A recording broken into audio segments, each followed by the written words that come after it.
Arrival day, Earth signs, the Joy Mandate. The sky turned purple on a quiet Tuesday morning.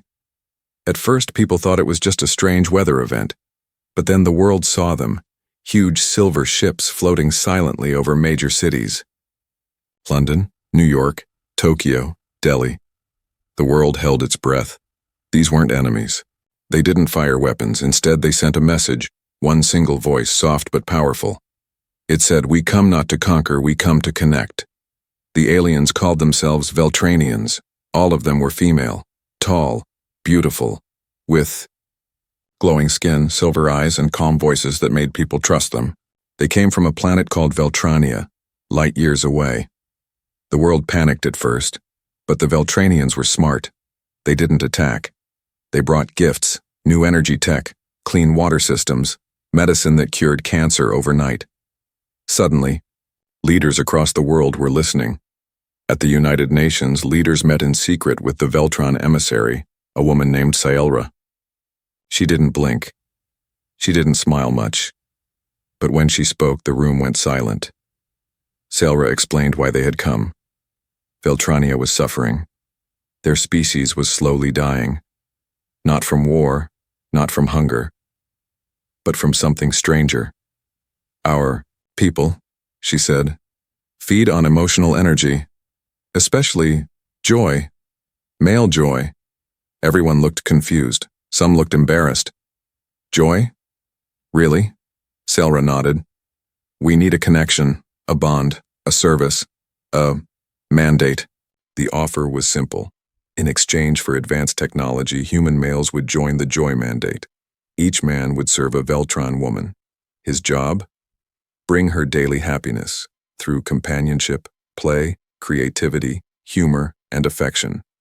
No pain. No violence. Just joy. At least that's what they promised. Earth's leaders debated for weeks. But Earth was broken. Climate disasters, poverty, war. The Veltron technology could fix everything. And so, they agreed. The Joy Mandate was signed in silence. It became law in one night. Every male between 18 and 45 would be registered. Selection would be random, trained, and then assigned to a Veltran partner. That's when we meet Jaden Rook, a 23-year-old from Detroit. Sarcastic, a little lazy, always joking, even in serious moments. He lived with his sister and worked at a delivery hub. His biggest joy in life was making dumb memes and listening to old rock music. Jaden never expected to be picked. But one morning, he opened his front door to find a tall woman with silver eyes and a smooth voice. Jaden Rook, you have been selected for Joy Service. Congratulations, his sister screamed. Jaden laughed nervously. This is a prank, right? Like alien reality TV or something? It wasn't. He was given 1 day to pack. No phones, no contact with family, just a bag and a smile. Jaden was taken to Joy, Training Facility 12, a strange place filled with other confused men. Some were scared, some excited. Some treated it like a vacation. Others whispered about men who had joined and never returned. The instructors were human, but clearly under Veltron control. Every class was the same. Joy is peace. Joy is connection. You bring joy, you become joy. Jaden raised his hand on day 2. So, are we like emotional therapists? Or romantic partners? Or alien pets? The instructor just smiled. You will find out in your assignment. One night, Jaden couldn't sleep. He wandered outside and found another trainee sitting under a silver tree. Her name was Zara, a Veltron assistant in training. She looked different from the others, sadder. You're not like them, Jaden said. No, she replied. And you're not ready for what's coming. Before he could ask more, alarms sounded. It was time.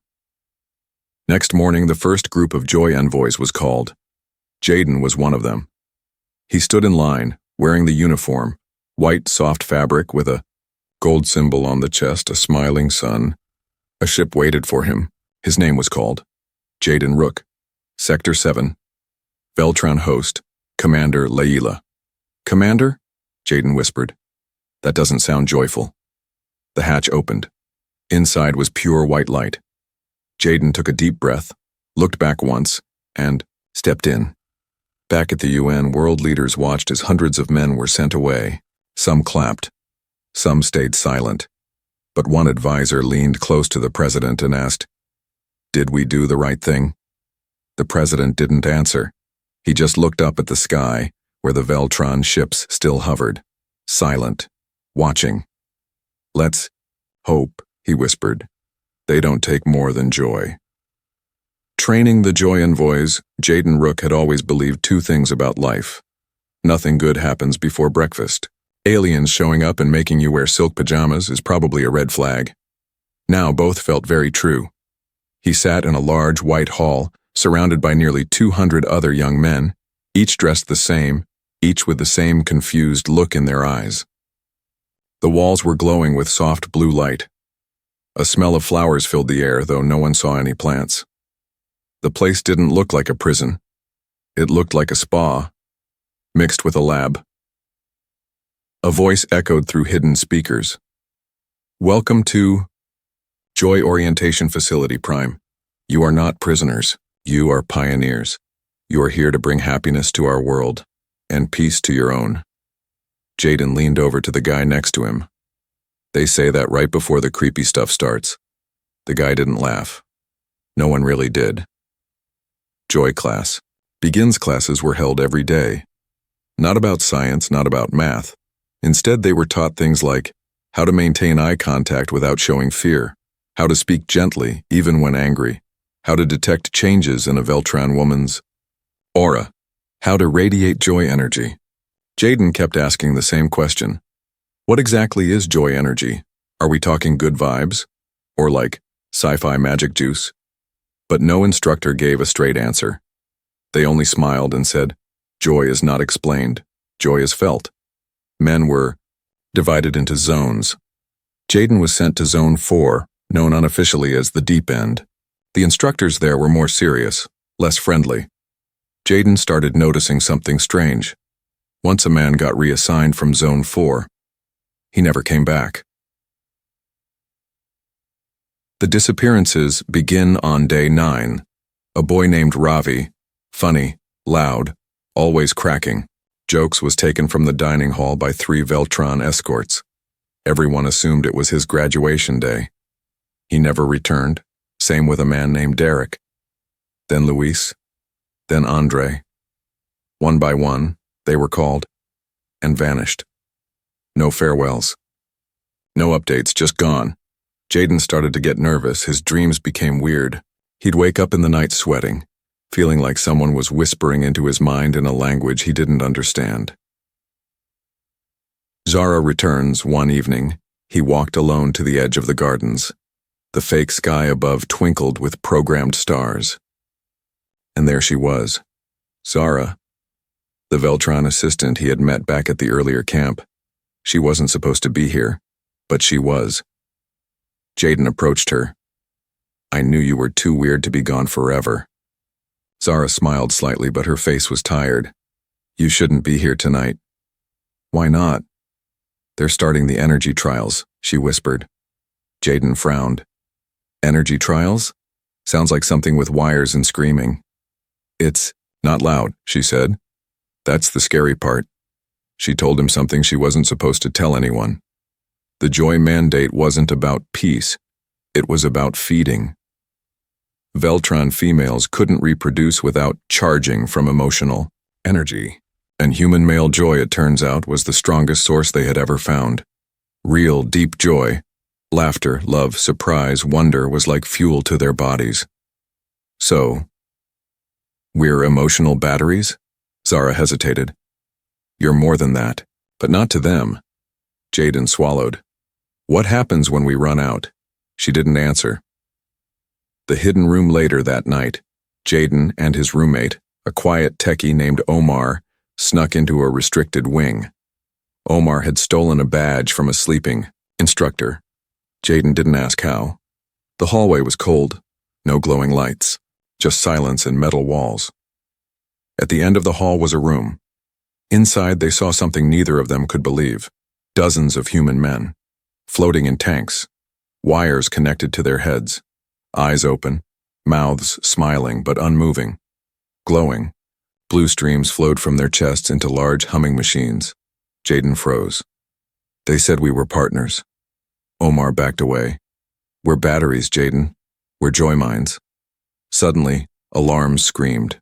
Red lights flashed. Veltran guards appeared. Omar ran. Jaden hesitated too long. He was caught. The offer Jaden sat in a white chair, hands bound. Across from him stood Saelra, the same emissary who first introduced the mandate to Earth. You are curious, she said. Jaden looked up. You're sucking the life out of people. That's not joy, that's theft. Saelra leaned in. We didn't come to steal. We came to survive. If your people wanted to say no, they should have. Jaden spat on the floor. You tricked us. She nodded slowly. That's what survivors do. Then she smiled, a soft, sad smile. You're being reassigned. A special assignment, one-on-one, with a high-level host. Jaden blinked. What kind of host? Saelra's smile widened. The kind that doesn't like her food delivered cold. The velvet cage, Jaden Rook wasn't sure if he was in a luxury spaceship or an alien prison. The room was silent. Too silent. The walls were smooth, soft pink like polished skin. Everything smelled like honey and electricity. There were no guards, no windows, just a single glowing chair in the center of the room, and he wasn't alone. She entered without sound. Commander, Layla 7 feet tall, eyes like silver moons. Her hair moved like water even when there was no breeze. She didn't smile, she didn't blink, she didn't look at him. She looked through him. Jaden swallowed hard. Hi, I'm Jaden, big fan of not dying. She studied him for a moment, then said something that sent chills down his back. Speak only when spoken to. You are here for joy. Nothing more. He had so many questions. But he stayed quiet. At least for now. The testing begins over the next few days. He lost track of how many. Jaden lived inside her quarters. They never left. There were no clocks, no doors, just meals that appeared like magic and lights that never turned off. Layla asked him questions. Odd ones.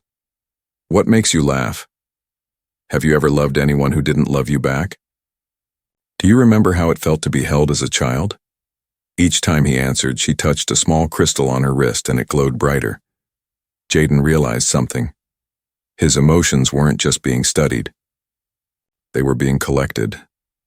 The mirror room one day, Layla led him into a different space. The mirror room. The walls were covered in glass. But they didn't show his reflection. They showed memories. His childhood dog, running in the yard. His first crush laughing in the school hallway. His mom dancing in the kitchen with headphones on. Jaden stared, heart aching. This is private, he whispered. Lila's voice came from behind him. Your past is not private. It is your most powerful energy. That is where joy lives. And just like that, the mirrors went dark. The room pulsed blue. Jaden felt something leave his chest. He staggered. Stop, he gasped. You're taking too much. Lila's eyes shimmered. You'll learn to refill, or you won't. The others that night, if it was night, Jaden found a hidden hallway behind a curtain. He followed it barefoot until he reached a chamber. A long, cold chamber filled with small doors. Behind each door was a man. Some stood silently, swaying, eyes blank. Some whispered to themselves. One was just crying. Quiet, endless crying. Jaden backed away in horror. Then a voice, soft, feminine, cold, echoed from the ceiling. Curiosity is dangerous, Jaden Rook. Before he could run, the lights cut out. Rebellion in the dark. Jaden woke up in his room, on the floor, his head pounding. But something was different. In his palm, he found a tiny glowing shard, Zara's pendant. There was a message inside it, whispered in Veltran. Do not give them all of your joy. Fake it, fool them. Feed only what you choose. It was a warning. And maybe a plan. From that moment, Jaden changed. He stopped reacting honestly. He faked smiles, told shallow jokes, forced memories of TV shows instead of real childhood moments. He gave them junk joy, cheap, empty fast food feelings, and slowly, Lila grew frustrated. "You are losing quality," she hissed. "You were radiant. Now you are dim." Jaden shrugged. "Maybe I'm just a bad investment." A dangerous game now. Jaden had a goal. Survive long enough to find more people like him. Men who remembered who they were. Who hadn't been drained dry. One day, Layla left for a diplomatic meeting guarded by a squad of lesser Veltrans. Jaden used the time to break into her data sphere. It was risky, stupid, and exactly his style. What he found shook him. Over 180,000 men had been taken from Earth. Less than 10% were still in active assignment. The rest were in emotional preservation units, kept in artificial dream loops, their joy farmed on repeat. Even worse, the Veltran Queen had ordered expansion. More men, full planet harvest. Earth was just phase 1. Jaden downloaded the files, hid them in the pendant, and made a decision. He was going to escape. When Lila returned, Jaden was ready, smiling, performing, laughing at a joke she didn't even make. But in his mind, he counted the seconds. At exactly midnight, Veltran time, Jaden activated a stolen signal from the pendant. One Zara had hidden deep inside it. Far across the galaxy, in an underground base, a human resistance outpost received the ping.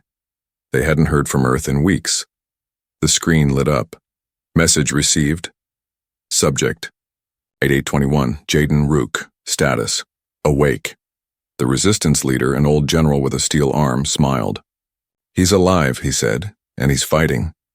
Secrets of the emissary Jaden Rook had never been a hero. Not in school, not in work. He wasn't even the kind of guy who returned shopping carts. But right now, he was the last hope of 180,000 stolen men, and possibly the last chance for Earth. The signal. The stolen data was hidden inside Zara's crystal pendant. Jaden had secretly triggered the encoded distress beacon during one of Commander Layla's emotional draining sessions. While she sipped on fake joy, Jaden sent real fear into space. He didn't know who would hear it, or if anyone would even care, but someone did. Somewhere far from Earth, on a distant moon base orbiting Mars, a resistance team of former Earth soldiers and rogue scientists picked up the signal. They called themselves the Null because they had nothing left to lose. The old general, Colonel Briggs, stared at the flickering screen. Subject 8821, Jaden Rook. Status: awake. Data attached. He slammed his fist on the table. "Tell Earth Command, we've got a ghost in the machine." The mission changes back in the Velvet facility. Jaden noticed Lila becoming colder, not angry, just hungry. She began asking harsher questions. Why are your joy levels falling? Why are your memories looping? Are you resisting? Jaden smiled like a talk show host. Just low battery, need a recharge. But inside he was on edge. He knew they were getting suspicious. He needed a plan. Fast. The data dump one night, he faked a fainting spell during Joy Transfer Protocol. 2 guards rushed in. Veltran medics scanned him. Layla watched, confused. While they examined his body, Jaden quietly activated a transfer. The pendant synced to Layla's private console and began dumping the stolen files into the facility's central network. Thousands of encrypted messages, energy readings, and classified plans started spreading. And somewhere deep in the Veltran system, a forgotten AI woke up. Its name was Aurelius, an ancient hybrid AI left behind by the Veltran Civil War. A system so powerful, the Queen locked it away decades ago. Now it had one message. Human host has triggered protocol, Truthfire. Zara returns just before Jaden could celebrate. Someone slipped into his quarters. It was Zara. Only this time, she didn't look like a trainee. She wore a resistance suit, half human, half Veltran tech. Her silver eyes glowed blue now. Hacked by the null. "Took you long enough," she said. "You're sending corrupted truth into their mainframe. The Queen's going to burn the whole facility just to shut it down." Jaden grinned. "So, I'm doing great." She grabbed his arm. "You're doing suicidal. Let's go." The emissary's secret. They escaped into the undernet, a hidden transport tube beneath the Velvet facility. As they ran, Zara revealed the biggest secret yet. Scielra, the emissary who made the original Joy Mandate deal with Earth, was not a leader. She was a defector. She had once tried to save her people through peace. But when the Veltran Queen took over, Scielra was forced to become the face of the Mandate or be destroyed. She believed Earth would resist, Zara said, but Earth rolled over faster than anyone expected. Jaden shook his head. "She still helps them. I've seen her." Zara stopped. "That's not her. The real Scielra disappeared months ago." Jaden blinked. "Wait, then who? That's not Scielra. It's a clone." The real plan. The Joy Harvest. The files Jaden uploaded were spreading fast. Before the system could lock it down, the truth reached Null Command and hundreds of secret Veltran chambers. The Veltran Queen's real plan wasn't about peace or survival. It was conquest through emotion. She discovered that human emotional energy was more than fuel. It was convertible. It could be used to create weapons, alter gravity, even reshape biology. Joy wasn't just a feeling. It was a raw, universal force. And now the Queen wanted to farm Earth like a battery planet, keeping the population happy, sedated, entertained, while harvesting every laugh, every tear, every dream, a planetary-level velvet cage. The betrayal, just as Jaden and Zara reached the outer escape pod bay, alarms screamed. The chamber sealed shut. A voice echoed through the room. "Jaden Rook, you have exceeded your purpose." It was Layla, but her voice wasn't calm anymore. It was echoing, twisted, like multiple voices overlapping. Her form shimmered and morphed. Jaden stumbled backward. "Wait, you're not Layla. I was Layla. I was Scielra. I am every face you trusted." The Veltran Queen had been watching Jaden for days, feeding on his resistance, studying rebellion, preparing to end it. She reached forward. "You brought fire into my garden, boy. Now watch it burn." Just as the Queen lunged, a burst of energy slammed through the wall, followed by an Earth-designed infiltration squad in exo-armor. Laser shots. Smoke. Chaos. Colonel Briggs himself walked through the smoke, rifle in hand. "Rook, you son of a glitch. Come with me if you want to finish what you started." Jaden grinned, bruised but standing. "Took you long enough." The Joy resistance, Jaden Rook never thought his biggest weapon would be his feelings. Now he stood in the heart of a secret bunker under the Sahara Desert, surrounded by people who were supposed to be used up, forgotten. Joy drained. They weren't. They were alive and angry, the broken survivors. The Null Resistance had gathered over 700 former Joy envoys, men who had escaped or been rescued from Veltran facilities. Their faces were pale, their eyes tired. But they were not done fighting. Each one had a story. Each one had a scar. And all of them had one thing in common. The Veltran Queen had taken something from them, and they wanted it back. Jaden walked through the camp with Colonel Briggs. They passed through labs filled with hacked Veltran devices, training grounds, where former Joy workers were now soldiers, and underground dorms carved out of raw stone. "Most of these guys can't even laugh anymore," Briggs muttered. "Some haven't smiled in years." Jaden looked around. "Then I guess it's time we give them something to smile about." Weaponizing Joy deep inside the Null lab, Zara led a small team of hybrid engineers, part human, part Veltran tech. They had developed a prototype called E-Frame Echoes, wearable tech that could convert raw emotional energy into real-world effects, blasts of heat, shields of light, and even short-range teleport jumps. Basically, Zara explained, you get mad enough, you fry an enemy, you get scared, you vanish, you feel joy, you explode in light. Jaden picked one up. So emotions are bullets? Exactly. That's why they wanted us docile. Not dead. Controlled emotion is power, he smiled. Well then, let's break some hearts. The spy among them, but the resistance had a problem. Someone inside was leaking intel. Every time a raid was planned, the Veltrans were already there. The Queen's army wasn't just reacting, they were predicting. A mole was inside the bunker. Briggs gathered his top men. We've got a rat wearing a hero's face. Jaden didn't trust many people, but one guy stood out. Marco, a former Joy instructor who defected. Too clean, too calm, too Veltran smooth. Jaden decided to test him.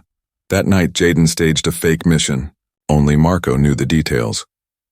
Within 30 minutes, Veltran drones attacked the very location Jaden had made up. Busted. The confrontation, Jaden confronted Marco in the mess hall. You ever wonder why the Queen let some men escape? Jaden said, quietly. Because they come back here and bring her exactly what she needs. Marco didn't deny it. I believed in her plan, he said. Still do. Peace through pleasure, order through joy. You just want chaos. Jaden grabbed him by the collar. No, I want choice. That's the difference. The resistance. Guards took Marco away. The mole was gone. But the damage had already been done. The last message from Earth, as the Null prepared for an assault on the largest Veltron harvesting facility in orbit around Saturn, Earth's government finally broke. Its silence, a single encrypted message arrived at the bunker. Cease resistance. The Queen has offered us peace in exchange for full cooperation. We're negotiating a planet-wide joy integration program. Do not interfere. Jaden read the message 3 times. He didn't want to believe it. Earth was selling them out. Again. He turned to Zara. We can't save everyone, but we can show them the truth. We give the Queen a taste of what she's afraid of. A free mind, a free heart. Operation Heartfire. The final plan was codenamed Operation Heartfire. Step 1. Jaden, Zara, and an elite team would infiltrate the Saturn Joy Farm facility. Step 2. Hijack the main broadcasting chamber. Step 3. Stream the truth to every human on Earth and every Veltran receiver in the galaxy. The files, the memories, the mirror room horrors, the emotional tanks, the world would see what joy slavery really looked like. Briggs pulled Jaden aside.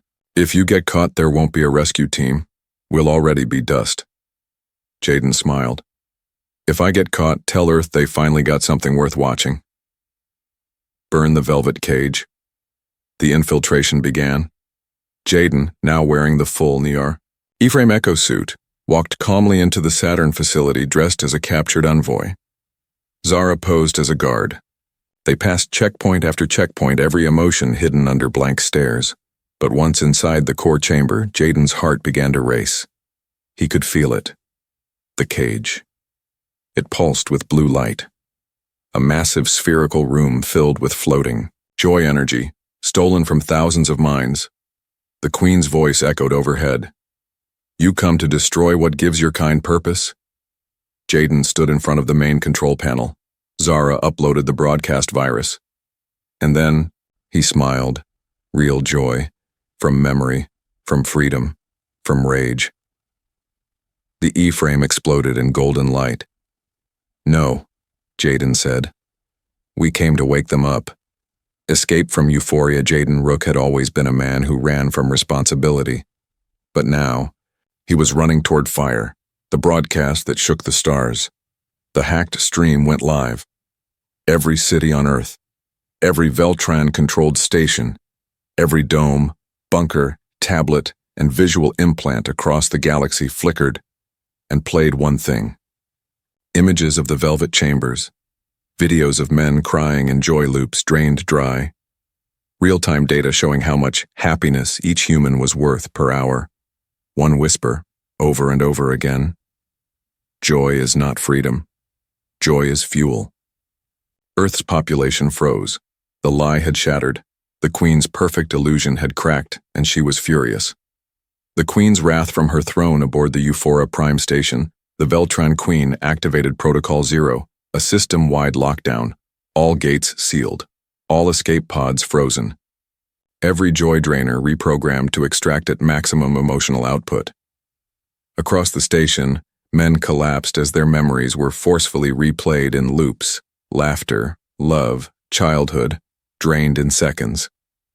Lila, now revealed as one of the Queen's high-level clones, marched toward Jaden's last known location with a squad of elite soulcasters, emotion-hardened warriors immune to empathy. "Kill the human," she ordered. "Burn the glitch." Jaden's gambled Jaden stood in the main relay chamber, E-frame flickering, eyes wild.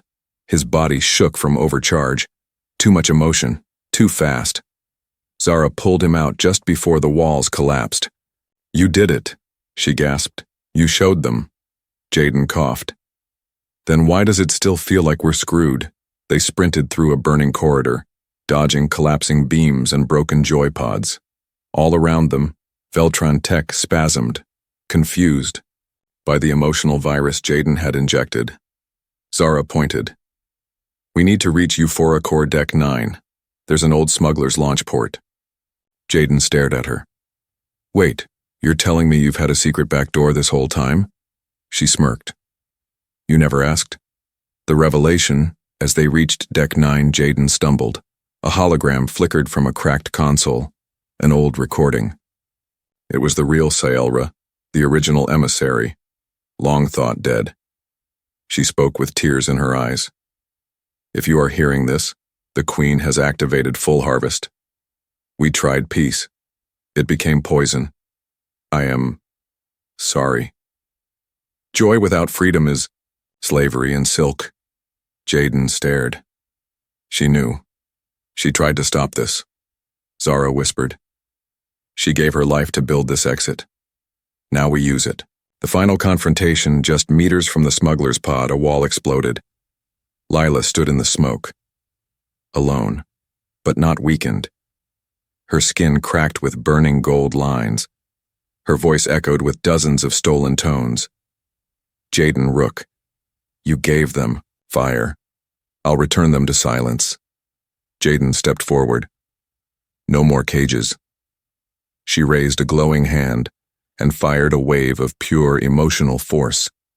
Jaden's E-frame lit up, joy, rage, grief, all colliding. The two clashed in a flash of energy. Sparks, fire, memories ripped from both minds. Jaden screamed, not in pain but in fury. "We're not batteries, we're human, and we fight." With one final blast of pure, authentic joy, his memory of his sister's laugh, his mother's hug, the first time he rode a bike, Jaden overloaded. The system. Lila shattered into fragments of golden dust. The station began to collapse. Escape pod, 93 Xara, shoved Jaden into the pod. "Go!" Jaden shook his head. "Not without you." She smiled sadly. "They'll never stop unless someone stays behind to delay them, to destroy the core. I was born Veltran, but I choose to die free." The door shut. The pod launched. Jaden watched through the glass as the station crumbled, and a burst of brilliant light erupted behind him. A single Veltran soul chose humanity. Aftermath on Earth. The feed cut out. The world watched as the Queen Station vanished in the Saturn sky. Earth's population had seen everything. Protests exploded. Resistance cells rose from every city. Men and women, human and alien, standing side by side. The Earth Council fell. The Joy Mandate ended, but the scars remained. Jaden landed near the Null HQ bunker 3 days later. Colonel Briggs greeted him with one line. "Took you long enough, legend." Jaden nodded, eyes distant. "We escaped euphoria. Now we build something real." The final mandate. Jaden Rook had survived joy drains, fake emissaries, and an exploding space station. Now, he stood on Earth again, but it didn't feel like home. Not yet. Not until it was truly free. 3 weeks after Euphoria, the Joy Mandate was gone. The world had watched it burn, but Earth was not celebrating. Not yet. Cities were still divided. Some humans wanted the Veltran tech back. Others demanded justice. Some still missed their assigned companions. As for the Veltran Queen, she had vanished, but everyone knew she wasn't done. The new Queen's mandate, deep in the void. Between stars, the Queen reformed her body, pure energy now fed by stolen feelings and corrupted joy. No longer a being, now a force. She built a final ship, one not designed to harvest, one designed to invade. The ship was named Elysia, and it carried a new decree. All sentient emotion belongs to the Veltran Empire. The Queen had no more patience for diplomacy. This time she would take Earth by force. Jaden's return, Jaden sat in the ruins of Null HQ, surrounded by whispers of war. The resistance was growing but fractured. Some trusted him. Others feared what he had become. He stared at a photograph of Zara, his friend, his betrayer, his savior. "You were born to take orders," she had once told him. "You chose to write your own." Now it was time to finish the sentence. The final plan, Project Beacon using salvaged Veltran tech and hacked Joy engines. Null scientists created one last weapon, Project Beacon. It wasn't a missile, not a virus, not a bomb. It was a broadcast. One so powerful it could reach into the Queen's mind and force her to experience unfiltered human emotion. Not the harvested kind. The real stuff. Grief that couldn't be fixed. Joy that wasn't owned. Love that didn't obey. Anger that demanded justice. Jaden would deliver it. Alone. The confrontation. The Queen's ship arrived in Earth's orbit like a second moon. Skies turned violet. Tides changed direction. Dreams across the planet began sinking. People started feeling thoughts that weren't theirs. "She's hacking the population," Briggs warned. "She's going to overwrite free will." Jaden stepped into the control chair of the beacon module. The suit fused to his skin. His memories flooded the feed. He would be the conduit and the target. Inside the mind of a queen as Project Beacon launched its emotional stream, Jaden's mind was pulled into hers, no longer on Earth. He stood in a dream space, a white palace in the void. There she was, the queen. Pure light and shadow. "You bring poison," she hissed. "You bring chaos." Jaden stepped forward. "No, I bring choice, and I bring every damn thing you tried to erase." He showed her everything. A child losing his father. A woman laughing at a joke no one else understood. A man who forgave someone who didn't deserve it. A soldier who held his friend's hand as the sky fell. The Queen screamed. Not in pain, in understanding. "It hurts," she whispered. "Yeah," Jaden said. "That's the point. Real joy isn't clean, it's messy, but it's ours." The collapse across the planet, Veltran ships fell from the sky. The emotional network overloaded. The Queen's influence shattered. Her ship crumbled, not in fire, but in tears. Jaden collapsed inside the pod. Smoke rose. The beacon burned out for a moment. Silence. Then light. 1 year later, the Joy Mandate was a ghost now, a warning. A scar in Earth's history. Humans and the remaining Veltran survivors built a fragile peace, this time without chains. Jaden disappeared from the public eye. Some said he died. Others said he became energy himself, like the Queen. But every year, on the day the sky turned violet, someone leaves a single note at the Null Monument in the Sahara.